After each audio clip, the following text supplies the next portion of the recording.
Hi guys, welcome to sweet chilli சமையல். எல்லோரும் கண்டிப்பாக சூப்பராக இருப்பீங்க அப்படின்னு நான் நம்புகிறேன். இன்றைக்கான வீடியோ பார்த்தீங்கன்னா நான் சாட்டர்டே வந்து எடுத்துகிட்ருக்கேன். இன்றைக்கி வந்துட்டு ஒரு அடை தான் பார்க்க போகிறோம்.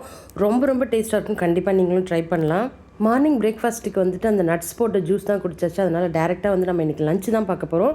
இன்றைக்கான லஞ்சு என்ன மெனு அப்படின்னு பார்த்தீங்கன்னா, முட்டை வறுவலும் அதுக்கு கூட வந்து காம்பினேஷனாக இருக்கிறதுக்காக இன்றைக்கி வந்து புளிப்பொங்கல் வந்து செய்ய போகிறேன். புளிப்பொங்கல் வந்து நான் ஏற்கனவே போட்டிருக்கேன். ஃபாலோ பண்ணியிருக்கிறவங்களுக்கு தெரியும். இது வந்துட்டு ரொம்ப சிம்பிளாக இருக்கும். பட் ஆனால் இந்த புளிப்பொங்கலுக்கும் முட்டைக்கும் செம்ம காம்பினேஷனாக இருக்கும்.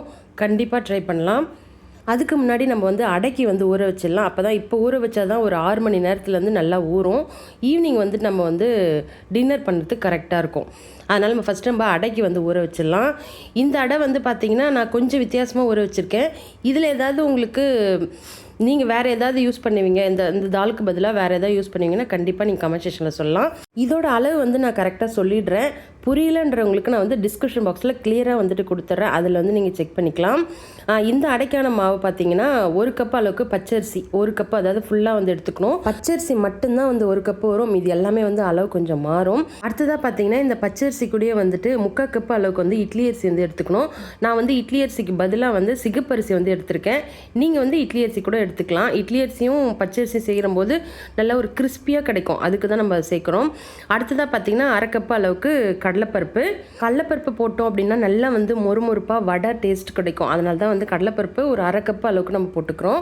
ரொம்ப போட்டுடும் அப்படின்னா வந்துட்டு ரொம்ப கிறிஸ்பியாகிடும், வடை டேஸ்ட்டு தான் கிடைக்கும். அதனால் இந்த மாதிரி மெஷர்மெண்ட்டில் தான் போடணும். கடலைப்பருப்பே வந்துட்டு 1/2 கப்பு போட்டிருக்கோம் அப்படின்னா கண்டிப்பாக வந்து உளுத்தம்பருப்பு வந்து ஒரு 1/4 கப்பு அளவுக்கு தான் போடணும். அடுத்ததாக வந்து பார்த்திங்கன்னா பச்சைப்பருப்பு தான். இது வந்து ஆப்ஷனல் தான், இருந்தாலும் போட்டோன்னா வந்து நல்ல டேஸ்ட் கொடுக்கும். உளுந்து வந்துட்டு எவ்வளோ போட்டோமோ 1/4 கப்பு அளவுக்கு அதே அளவுக்கு தான் வந்துட்டு நம்ம பச்சைப்பயிரும் போடணும். இது எல்லாத்தையும் போட்டதுக்கப்புறம் நல்லா வந்து கழுவி எடுத்துக்கணும். கழுவி எடுத்ததுக்கப்புறம் அது கூடவே வந்து சோம்பும் காரத்துக்கு ஏற்ற மாதிரி காஞ்ச மிளகாவும் சேர்த்துக்கலாம். அது வந்துட்டு உங்களோட விருப்பம். அதிக காரம் சேர்ப்பீங்க அப்படின்னா அதிகம் சேர்த்துக்கோங்க. நான் வந்து ஒரு 3லேருந்து 4 காஞ்ச மிளகாய் மட்டும்தான் சேர்க்குறேன். ஏன்னா இதுவே வந்து ரொம்ப பயங்கரமாக இருக்கும். அதனால தான் வந்துட்டு நான் ஒரு 3 காஞ்ச மிளகாய் மட்டும் சேர்த்துக்கிறேன். உங்களுக்கு எக்ஸ்ட்ரா நல்ல காரம் சாப்பிடுவீங்க அப்படின்னா ஒரு 6-7 கூட சேர்த்துக்கலாம். காஞ்ச மிளகாய் கழுவிட்டு போட்டுட்டு அது கூட வந்து சோம்பும் சேர்த்துக்கலாம். சோம்பு வந்து தாராளமாக வந்து 1 டேபிள் ஸ்பூன் அளவு கூட சேர்த்துக்கலாம். நல்ல ஒரு வாசனை கொடுக்கும். சீக்கிரமாக வந்து ஜீரணமாயிடும். ஏன்னா எல்லாமே வந்து தால் தான். அதனால் அதை சாப்பிடும்போது சீக்கிரமாக வந்து ஜீரணமாயிடும். ஏன்னா இது நைட்டு டின்னருக்கு தான் வந்துட்டு நம்ம வந்து செய்ய போகிறோம். அதனால தான் வந்துட்டு கொஞ்சம் சோம்பு வந்து எக்ஸ்ட்ராவே போட்டுக்கிறேன். இப்போ இது நல்லா வந்து ஊறணும். ஒரு 6 மணி நேரம் அப்படியே ஊறட்டும். ஈவினிங் வந்துட்டு இது செய்யும்போது பார்த்துக்கலாம். இப்போ மதியத்துக்கு பார்த்தீங்கன்னா நான் வந்துட்டு ஏற்கனவே முட்டை வேக வச்சு நல்லா வெந்துருச்சு. அதை நான் வந்து உரிச்சு எடுத்துக்கிட்டேன். இப்போ வந்து நம்ம புளிப்பொங்கலும் முட்டை வறுவலும் வந்துட்டு செப்பரேட்டாக பண்ண ஆரம்பிச்சிடலாம். இப்போ நான் வந்து புளிப்பொங்கலுக்கு தான் வந்து பண்ணிக்கிட்டு இருக்கேன். புளிப்பொங்கலுக்கு நல்லெண்ணெயோடு செய்யும்போது டேஸ்ட் வந்து சூப்பராக இருக்கும். நல்லெண்ணெய் வந்துட்டு யூஸ் பண்ணிக்கோங்க. நான் முட்டை வறுவலுக்கும் நல்லெண்ணெய் வந்து யூஸ் பண்ணியிருக்கேன். இப்போ ரெண்டுமே வந்துட்டு 2 அடுப்புலையும் வந்துட்டு செப்பரேட்டாக வச்சுருக்கேன். இப்போ இந்த புளிப்பொங்கலுக்கு வந்துட்டு பார்த்திங்கன்னா கடுகு சேர்த்ததுக்கப்புறம் கருவேப்பிலை, காஞ்ச மிளகாய், உளுத்தம்பருப்பு, கடலைப்பருப்பு இதெல்லாம் சேர்த்துக்கலாம். இது வந்து ரொம்ப குயிக்காக முடிகிற ரெசிபி. இது கண்டிப்பாக நீங்களும் ட்ரை பண்ணலாம். இது டேஸ்ட் வந்து ரொம்ப சூப்பராக இருக்கும். புளிசாத்துக்கு நம்ம பண்ணுற மாதிரி தான் வேர்க்கடலையும் வந்து போட்டுக்கணும். இது கூட வந்து பச்சை மிளகா, காஞ்ச மிளகா, கருவேப்பிலை இதெல்லாம் வந்துட்டு போட்டதுக்கப்புறம் நம்ம வந்துட்டு டேரெக்டாக புளி தண்ணி ஊற்ற வேண்டியதான். ரொம்ப சிம்பிள். டக்குன்னு வந்து செய்யணும், என்னால் கிச்சனில் ரொம்ப நேரம் நிற்க முடியாது அப்படின்னா நீங்கள் இந்த ரெசிபி வந்து தாராளமாக செய்யலாம். இதுக்கு வந்து அப்பளம், வத்தல், அதுக்கப்புறம் பார்த்திங்கன்னா இந்த முட்டை வறுவல் இதெல்லாம் வந்து ரொம்ப நல்ல காம்பினேஷன் தான். அப்புறம் வாசனைக்காக கொஞ்சமாக பெருங்காயத்தூள் சேர்த்துக்கலாம். கடலைப்பருப்பும் உளுத்தம்பருப்பும் கொஞ்சம் கலர் சேஞ்ச் ஆனதுக்கப்புறம் தான் நம்ம வந்து புளி தண்ணி ஊற்றணும். புளி தண்ணியோட அளவு நான் சொல்லிடுறேன். இப்போ 1 கப்பு நீங்கள் வந்துட்டு ரைஸ் எடுத்தீங்க அப்படின்னா 2.5 கப்பு அளவுக்கு வரைக்கும் தண்ணி வந்து தேவைப்படும். அது வந்துட்டு நார்மல் தண்ணியும் புளி தண்ணியும் மிக்ஸ் பண்ணி கூட சேர்த்துக்கலாம். நீங்கள் வந்துட்டு மொத்தமாக வந்து புளி தண்ணி ரெடி பண்ணிட்டீங்கன்னா நம்ம வந்து அப்படியே வந்து ஊற்றுறதுக்கு கரெக்டாக இருக்கும். இந்த புளி தண்ணிக்கு பார்த்தீங்கன்னா நான் பச்சரிசி வந்து யூஸ் பண்ணுறேன். அதனால தான் 2.5 கப்பு அளவுக்கு வந்து தண்ணி தேவைப்படுது. நீங்கள் வந்து புழுங்கல் அரிசியில் நார்மல் வந்து நீங்கள் ரைஸ் பண்ணுற அரிசி போடுற மாதிரி இருந்துச்சு அப்படின்னா அளவு வந்து மாறும். எக்ஸ்ட்ரா ஒரு 1/2 கப்பு அளவு கூட தேவைப்படும். பச்சரிசின்றால் சீக்கிரமாக வெந்துடும். அதனால் 2 கப்பு இதுக்கு கரெக்டாக இருக்கும். இப்போ வந்துட்டு கருவேப்பிலை, காஞ்ச மிளகாலாம் சேர்த்ததுக்கப்புறம் நம்ம வந்து புளி தண்ணி ஊற்றிக்கலாம். புளி தண்ணி நான் ஏற்கனவே சொன்ன மாதிரி நான் 1 கப்பு அளவுக்கு வந்து அரிசி போட்டிருக்கேன்.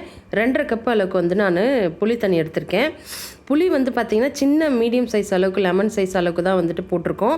அதனால் வந்து ரொம்ப புளியும் வந்துட்டு இருந்துச்சுன்னா ரொம்ப அப்படியே ஒரு மாதிரி புளிக்கும் ரொம்ப. அதனால் வந்து மீடியம் சைஸ்லேயே வந்துட்டு நம்ம போட்டுக்கலாம். அப்போ தான் நம்மளுக்கு புளியோட ஃப்ளேவரும் கிடைக்கும், ரைஸோட ஃப்ளேவரும் கிடைக்கும். இது தெரிஞ்சது தான், தெரியாதவங்களுக்காக நான் இதை சொல்கிறேன். இந்த முட்டை வறுவல் வந்து ரொம்ப ரொம்ப சிம்பிள் தான். இது வந்துட்டு நம்ம ஏற்கனவே வேக வச்சுருக்க முட்டை வந்து 2 கட் பண்ணிக்கலாம். கட் பண்ணிவிட்டு இதில் எண்ணெய் ஊற்றி கடுகு போட்டு கருவேப்பிலை, கொஞ்சமாக வந்து சிக்கன் மசாலா, கொஞ்சம் வந்துட்டு உப்பு சேர்த்துட்டு கூடவே வந்து குழம்பு மிளகாத்தூள் இல்லைன்னா காரத்தூள் எது வேணாலும் சேர்த்துக்கலாம். இந்த மாதிரி வந்துட்டு ஃபஸ்ட்டு வந்து திருப்பி போட்டு நல்லா வேக வச்சிடலாம். அதுக்கப்புறம் மறுபடியும் திருப்பிட்டு அதுக்கப்புறம் தான் நல்லா மிக்ஸ் பண்ண முடியும். இல்லைனா ஃபஸ்ட்டே வந்துட்டு நம்ம எல்லாத்தையும் மிக்ஸ் பண்ணால் நடுவில் இருக்கிறதுலாம் உடஞ்சிரும். நம்ம இப்படி பண்ணுறதுனால வந்துட்டு உள்ளுக்குள்ளார கொஞ்சம் வெந்துடும், பச்சை வாசனை இருக்காது இந்த மாதிரி சாப்பிடும்போது.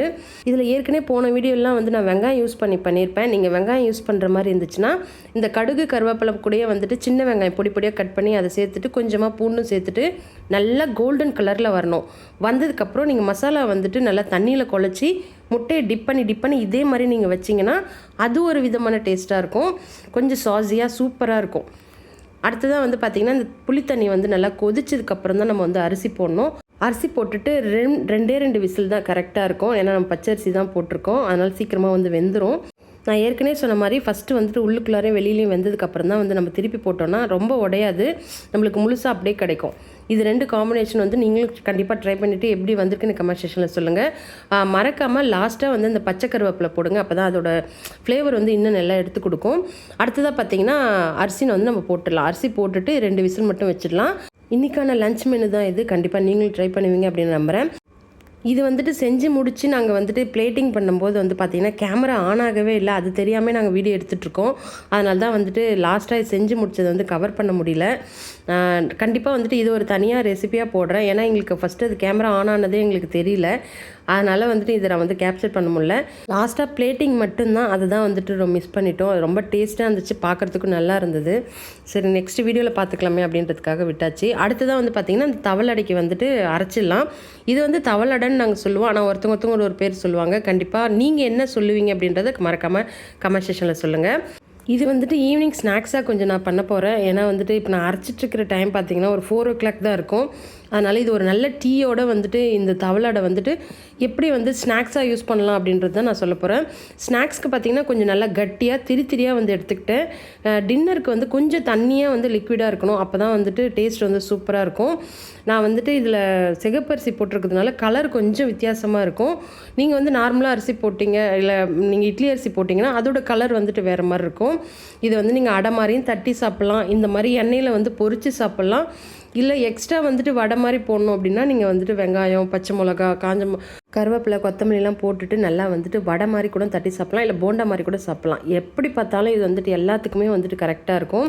நான் கொஞ்சம் ஈவினிங் ஸ்நாக்ஸ்க்காக இது சாப்பிட்லாம் அப்படின்றதுக்காக தான் கொஞ்சம் நான் பொரிச்சு எடுத்திருக்கேன். ரொம்ப கம்மியான எண்ணெய் தான், இது வந்து எண்ணெய் குடிக்காது. உங்களுக்கு நான் காமிக்க பாருங்கள். இதிலே வந்துட்டு நான் 3 போட்டிருந்தேன், 3 தவளடை வந்து போட்டிருந்தேன். ரொம்ப ரொம்ப டேஸ்ட்டாக இருந்துச்சு. நல்லா கலர் மாறணும். கலர் மாறினதுக்கப்புறம் தான் வந்துட்டு இதை வந்து வெண்ணெயோடு சாப்பிட்லாம், இல்லை சட்னியோடு சாப்பிட்லாம். நாங்கள் வந்து அப்படியே சாப்பிட்டோம். டேஸ்ட்டு வந்துட்டு அவ்வளோ சூப்பராக இருந்தது. இது லோ ஃப்ளேமில் அப்படியே வெந்துக்கிட்டு இருக்கணும். நம்ம வந்துட்டு அடிக்கடி திருப்பி போடக்கூடாது. நல்லா ஒரு பக்கம் வெந்து கலர் நல்லா சேஞ்ச் ஆனதுக்கப்புறம் தான் நம்ம அடுத்ததான் வந்துட்டு திருப்பி போடணும். அந்த அளவுக்கு வந்து நல்லா வேகணும், டைம் கொடுக்கணும். இந்த மாதிரி இன்னும் கொஞ்சம் தண்ணி ஊற்றி இதை வந்து நைட்டு டின்னருக்காக கொஞ்சம் புளிக்க வச்சுருவேன். நீங்கள் வந்து தோசை ஊற்றுற மாதிரி இருந்துச்சு அப்படின்னா நீங்கள் வந்து கொஞ்சம் வந்துட்டு புளிக்க வைக்கணும். ஒரு 1 hour புளிச்சதுனா தான் வந்து நல்லாயிருக்கும். ஏன்னா எல்லாமே வந்து பச்சரிசி கொஞ்சம் சீக்கிரம் வந்து ஜீரணமாகும். அதனால் வந்துட்டு அரைச்சிட்டு அதையும் நான் வந்து புளிக்க வச்சுட்டேன். ஒரு 6:30க்கு வந்துட்டு ஊட்டினா வந்து கரெக்டாக இருக்கும். இதுக்கு இடையில வந்து நான் டீயும் போட்டுட்டேன். இதுக்கு வந்து நல்லா இஞ்சி டீ போடும்போது சூப்பராக இருக்கும், இல்லை சுக்கு டீ வந்துட்டு குடிக்கும்போது இதுக்கு வந்து சீக்கிரமாக வந்து ஜீரணமாயிடும். அதனால் வந்து நான் இஞ்சி டீ தான் போட்டிருந்தேன். ரொம்ப டேஸ்ட்டாக இருக்கும். இது நீங்கள் வந்துட்டு இப்படியே வந்து ட்ரை பண்ணலாம், இந்த ஸ்நாக்ஸ் மாதிரி கூட யூஸ் பண்ணி நீங்கள் ட்ரை பண்ணலாம். அடுத்ததான் நைட்டு டின்னருக்கும் வந்துட்டு கொஞ்சம் வெங்காயம், பச்சை மிளகாய் இதெல்லாம் சேர்த்துட்டு தோசை மாதிரி ஊற்றி தேங்காய் சட்னியோட சர்வ் பண்ணிட்டேன். அதுவும் வந்து ரொம்ப டேஸ்ட்டாக இருந்தது. இந்த வீடியோ வந்துட்டு இதோட நான் முடிச்சுக்கிறேன். கண்டிப்பாக நீங்களும் வந்து என்ஜாய் பண்ணியிருப்பீங்க அப்படின்னு நான் நம்புகிறேன். இது போல் வீடியோ உங்களுக்கு தொடர்ந்து பார்க்கணும் அப்படின்னா மறக்காமல் சப்ஸ்கிரைப் பண்ணிக்கோங்க. வீடியோவில் உங்களுக்கு ஏதாவது சஜஷன் இருக்குன்னா தாராளமாக நீங்கள் வந்து கமெண்ட் பண்ணலாம், இல்லை ஏதாச்சும் மாற்றணும் அப்படின்னா நீங்கள் தாராளமாக எனக்கு சொல்லலாம். நெக்ஸ்ட் ஒரு வித்தியாசமான ரெசிபியில் வீடியோவில் உங்களை மீட் பண்ணுறேன். அது வரைக்கும் தேங்க்யூ, பாய். நீங்கள் இவ்வளோ நேரம் தொடர்ந்து பொறுமையாக பார்த்துட்டு இருக்கிறதுக்கு ரொம்ப ரொம்ப நன்றி. தேங்க்யூ, பாய்.